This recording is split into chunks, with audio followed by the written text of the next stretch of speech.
Mengunjungi Pororo Diki. Usia 50.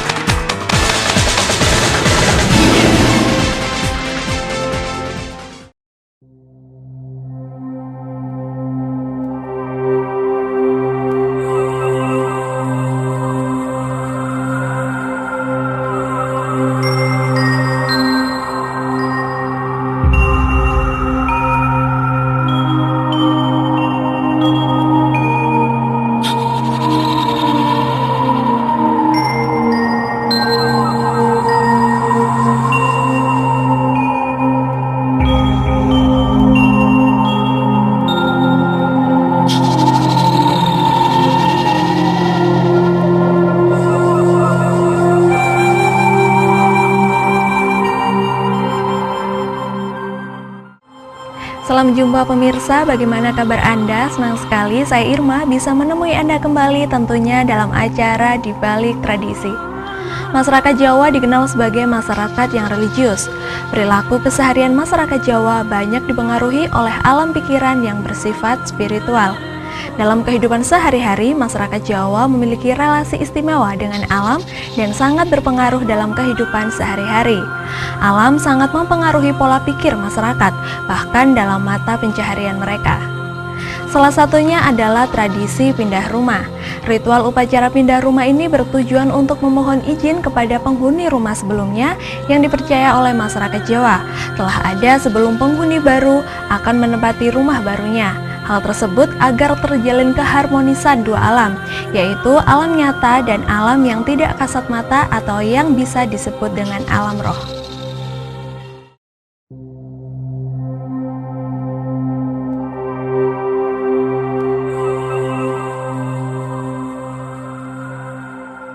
Dari kehidupan masyarakat Jawa yang selalu perhitungan dengan alam, demi untuk tujuan keseimbangan alam tersebut sehingga banyak sekali tradisi-tradisi atau budaya-budaya yang ada di tanah Jawa.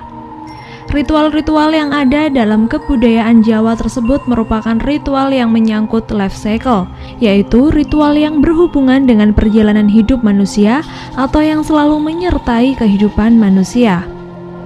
Kehidupan manusia yang selalu diiringi dengan upacara atau ritual tersebut merupakan wujud dari kehati-hatian manusia Jawa dalam mewujudkan keharmonisan hubungan manusia dengan alam nyata yaitu dunia ini, serta keharmonisan dengan alam mistik atau yang berkaitan dengan Tuhan Yang Maha Esa.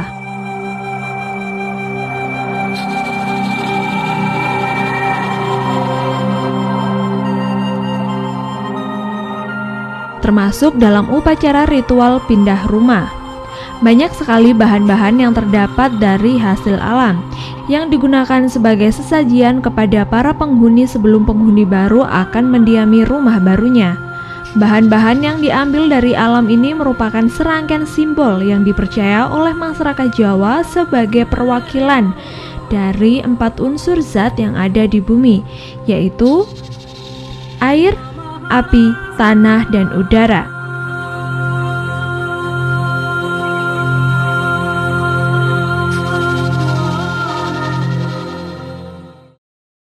Acara ini adalah untuk sekedar memetri. Memetri itu adalah sebuah ungkapan terima kasih kepada Sang Kehidupan, yang mana kehidupan itu ada unsur air, ada unsur api, ada unsur tanah, dan ada unsur udara, yang mana semuanya itu tergabung dalam sebuah zat hidup Tuhan. Nah, disinilah kita mencoba untuk memberikan kekuatan ini di dalam acara renovasi rumah Bapak Lukito. Boyongan ngalih omah itu artinya bahwa si pemilik rumah yang baru memasuki rumah yang baru ini juga meminta izin kepada penghuni sebelumnya. Ya, kalau penghuni tadi itu mempunyai raga seperti kita, tetapi ada kalanya penghuni suatu rumah itu tidak mempunyai raga.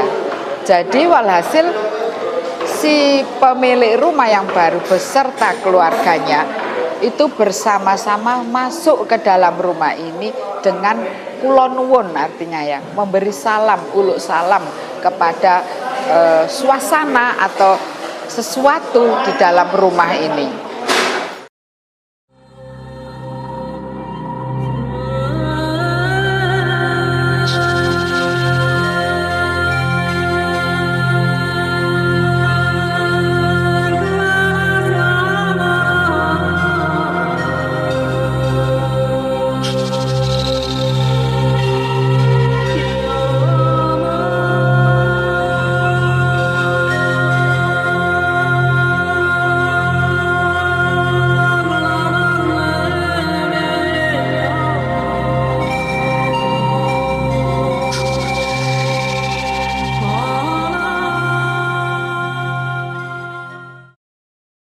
kalau disebutkan sejarah sangat jauh kita menengok ke belakang, bahwasanya sebelum manusia ini mengenal agama, bahwasanya manusia itu sudah punya budaya.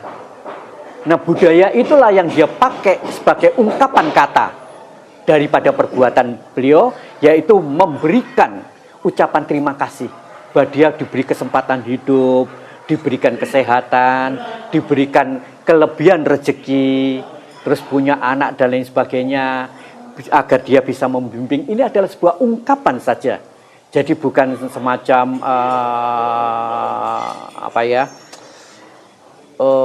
ini adalah tujuan, kalau tidak begini berarti tidak tercapai tujuannya. Oh, bukan. Ini hanya sekedar mengingatkan manusia agar kita mempunyai ungkapan terima kasih bahwa kita hidup berarti ada yang menghidupin itu. Seperti halnya dalam segala hal, masyarakat Jawa sangatlah percaya dengan kehidupan nyata atau yang bisa dilihat dan kehidupan kasat mata atau roh, yang mereka yakini telah hidup sebelum mereka berada atau sedang akan mendiami suatu tempat. Mereka kagum terhadap kejadian-kejadian di sekitar mereka, terhadap fenomena-fenomena alam sehari-hari yang kadang sulit dipahami dengan rasio. Rasa kagum inilah yang melahirkan bermacam-macam ritual tradisi sebagai bentuk penghormatan terhadap alam. Pemirsa, di balik tradisi akan kembali setelah yang satu ini.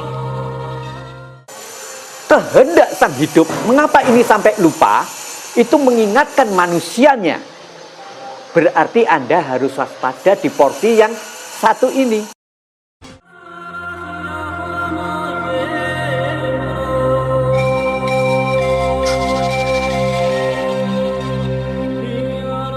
Selain bahan yang menyimbol 4 zat yang ada di bumi, masyarakat Jawa juga selalu memakai telur ayam kampung di setiap ritualnya.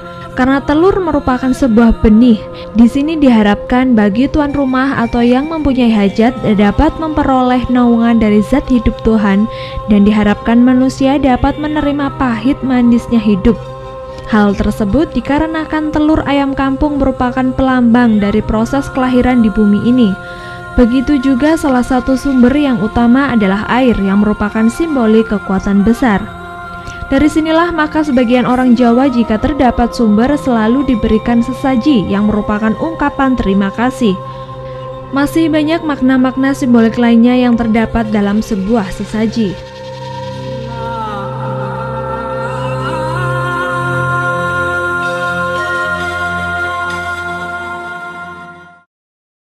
Kalau sahnya saya bilang sah, tetapi ada rasa yang merasa kurang pas, mungkin waduh kok kurang ini ya, sehingga itu antara disengaja atau tidak disengaja, itu bukan sebuah kebetulan, bukan, tetapi memang kehendak sang hidup. Mengapa ini sampai lupa?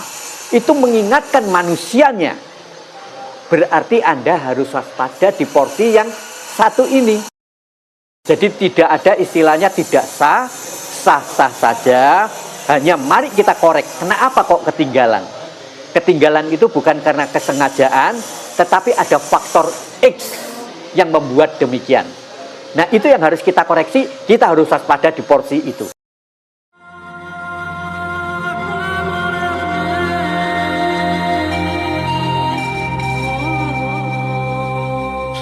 Seluruh bahan-bahan ritual yang bersumber dari alam tersebut diberi doa yang dipersembahkan kepada alam, lalu dijadikan satu di dalam nampan, dan serangkaian sesembahan tersebut diberi nama pekok bakal, yang berarti memulai sebuah kehidupan.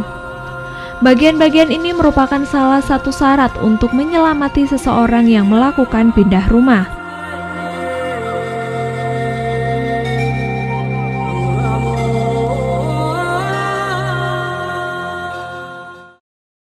Jadi di forum ini kita kesatuannya kita namakan cok bakal.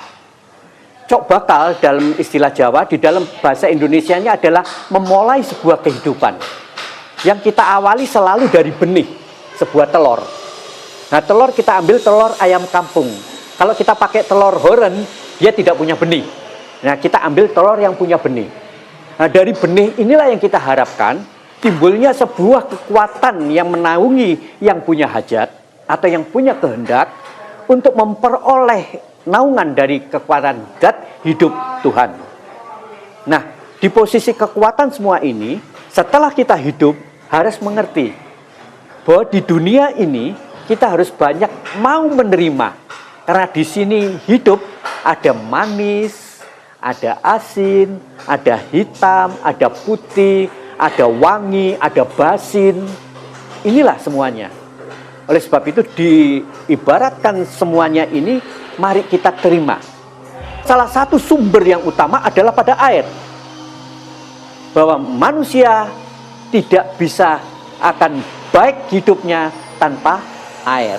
Karena dari air ini adalah sebuah simbolik kekuatan hidup yang cukup besar. Demikian juga bila ada naungan yang besar. Kalau di dalam istilah Jawa ini namanya pohon hayat, pohon beringin. Karena di pohon beringin ini sangat bermanfaat sekali. Bahwasanya di situ ada tempat untuk berlindung. Terus bahwasanya orang kuno itu di akar yang menjuntai, dia potong dan dia cari itu airnya, itulah dinamakan air kehidupan. Sedangkan orang tidak banyak tahu bahwa daun ini pun bisa untuk obat. Nah itu jarang sekali. Buah jarang orang mau makan. Padahal kelelawar suka sekali buah dari beringin. Karena dia punya oksidan tinggi untuk melawan kanker. Yang ini tidak diketahui oleh teman-teman yang lain. Yang menyepelekan hati-hati racun dan lain sebagainya. Nah inilah. Demikian juga dalam ilmu-ilmu keagamaan. Banyak sekali mereka mempergunakan filosofi-filosofi ini cuma mengutarakannya yang kadangkala beda. Itu saja. Ketika boyongan ngalih omah itu, tuan rumah membawa kloso bantal dan air. Air artinya adalah untuk panguripan ya, untuk kehidupan. Sedangkan kloso bantal juga digunakan untuk tidur atau menempati rumah baru itu. Selain itu keluarga juga ada yang membawa beras di dalam gendok, beras ketan di gendok yang satunya, kemudian juga makanan lauk pauk, sehingga ketika masuk ke dalam rumah sudah ada nasi beserta lauk pauknya, juga ada beras, ada air di dalam kendi, ada ketan untuk membuat jajan ya, untuk membuat kue-kue, ada juga gula merah, gula kelapa, pisang dan sebagainya sebagai kelengkapan untuk masuk ke dalam rumah. Sedangkan sapu korek, karena sapu korek ini juga sesuatu sapu gerang ya, dalam bahasa Jawa itu sapu gerang karena sapu ini udah lama sekali sudah gerang, sudah tua, jadi dia dipergunakan untuk menghilangkan kotoran. Di dalam bahasa Jawa kotoran itu juga artinya sengkolo, sesuatu kotoran kelihatan ya, kotorannya tapi sengkolo adalah kotoran yang tidak kelihatan, bisa dibilang aura kegelapan, bisa dibilang begitu. Nah, disapu dengan sapu korek atau sapu gerang tadi. Melalui ritual-ritual tersebut, manusia Jawa ingin mengetahui serta ingin menyatakan sesuatu hal yang berarti di balik kenyataan fisik, bahkan suatu hal yang transenden. Namun manusia yang terbatas tidak mampu mencapainya. Karena itulah manusia menggunakan simbol sebagai media budaya. Itulah akar simbolisme dalam budaya Jawa. Jangan kemana-mana pemirsa, di balik tradisi akan kembali dengan pembahasan yang lebih lengkap lagi setelah jeda iklan yang berikut ini. Pemilik rumah akan mengetuk pintu karena di dalam kan ada ya penghuni, makanya kita harus menghormati juga penghuni yang tidak kasat mata tadi, mengetuk pintu dengan Getih putih saka apa, getih abang. Setelah prosesi sesembahan selesai dilaksanakan, maka ritual selanjutnya adalah ritual arak-arakan, yaitu penghuni baru beserta kerabat mengarak sesembahan atau pekok bakal, air dalam kendi, beras dan beras ketan dalam tempayan dari depan rumah menuju dalam rumah.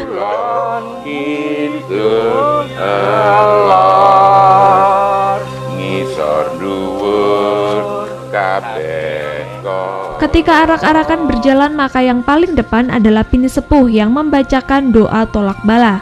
Intinya yaitu menolak mara bahaya yang terlihat maupun yang tidak terlihat, atau yang kasat mata maupun yang tidak kasat mata. Dupa-dupa juga dipasang mengiringi arak-arakan ini sampai di depan pintu rumah.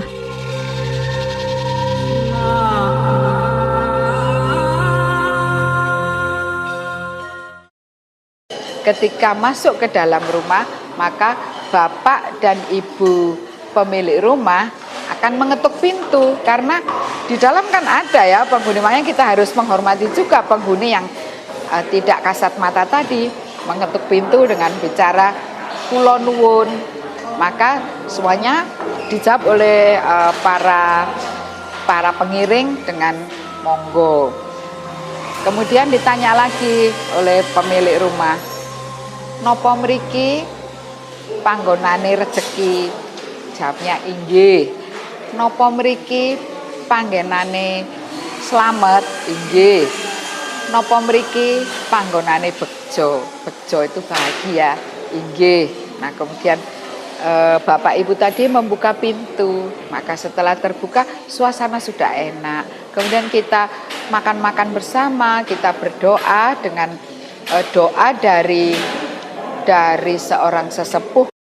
Kebudayaan yang tinggi bahwa Yang Maha Kuasa menciptakan kita itu untuk supaya sopan dan santun. Kalau ucapan sopan santun. Dan beberapa doa dibacakan yang dilakukan oleh salah satu pemimpin upacara pindah rumah ini. Setiap doa tersebut mempunyai makna dan tujuan berbeda. Ada dupa, ada beberapa macam bentuk hidangan. Ini adalah bahasa yang diwujudkan. Karena apa? Adalah mengketuk bahwasannya memilahkan bahwa ini adalah budaya. Jangan dicampur adukkan dengan pikiran-pikiran yang tidak benar, yang sok agamais. Dalam arti kata, ini budaya. Kalau misalnya kita berdoa, itu lain. Tetapi begitu kita ngidung, ini adalah sebuah ungkapan bahasa jiwa. Ini adalah sebuah kebetulan bahwa hidup ada energi yang namanya getaran. Getaran manusia ini mempunyai kekuatan yang cukup besar karena kita punya zat hidup Tuhan. Di sini ada buceng, ini namanya buceng. Kenapa bentuknya segitiga? Lalu di sini ada beberapa jenis makanan. Jika kita lihat kenyataan dalam perkembangan zaman teknologi yang berpangkal pada kehidupan modern, maka adat istiadat bangsa Indonesia ini akan menghadapi tantangan berupa pergeseran nilai. Tidak mustahil pergeseran nilai dapat mendangkalkan adat istiadat leluhur, terlebih pada generasi muda yang masih belum kuat dan belum mampu mengantisipasi kedatangan budaya asing yang serba modern yang mendasarkan pada kemampuan teknologi dan melupakan sumber nilai-nilai luhur yang mengakar pada adat istiadat kebudayaan bangsa kita.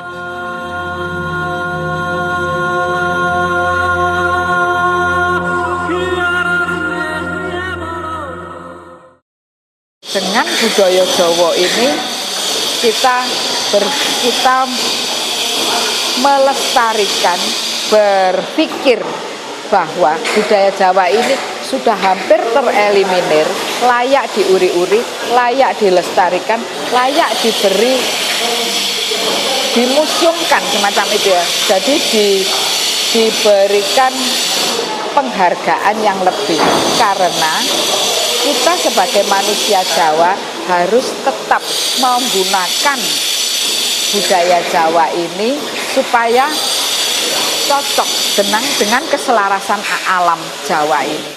Saya kira perlu sekali. Penekanannya adalah mulai dasar, yaitu anak SD sudah harus diberikan pengenalan budaya. Nah, harapan saya kesadaran ini kepada masyarakat, terutama kepada pendidik, untuk betul-betul mau kembali melestarikan sebuah budaya. Budaya tidak harus Jawa, tetapi kembali ke back natural, kembali ke dasar definisi kehidupan. Secara garis besar, begitu banyak kesenian serta kebudayaan yang ada di Indonesia, diwariskan secara turun-temurun dari nenek moyang bangsa Indonesia hingga ke generasi saat ini. Sekarang kita sebagai penerus bangsa merupakan pewaris dari seni budaya tradisional yang sudah semestinya menjaga dan memelihara dengan baik. Tugas kita adalah mempertahankan dan mengembangkannya agar dari hari ke hari tidak pupus dan hilang dari hasanah berkesenian masyarakat kita.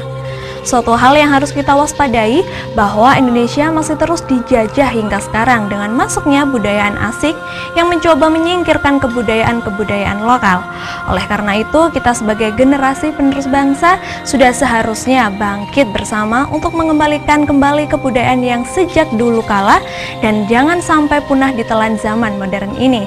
Nah, pemirsa, demikian tadi ulasan yang telah kami berikan untuk Anda. Semoga tayangan tadi dapat memberikan wawasan yang lebih untuk Anda dan menjadi sumber inspirasi bagi kita semua. Terima kasih atas perhatiannya. Sampai jumpa di episode mendatang di Balik Tradisi.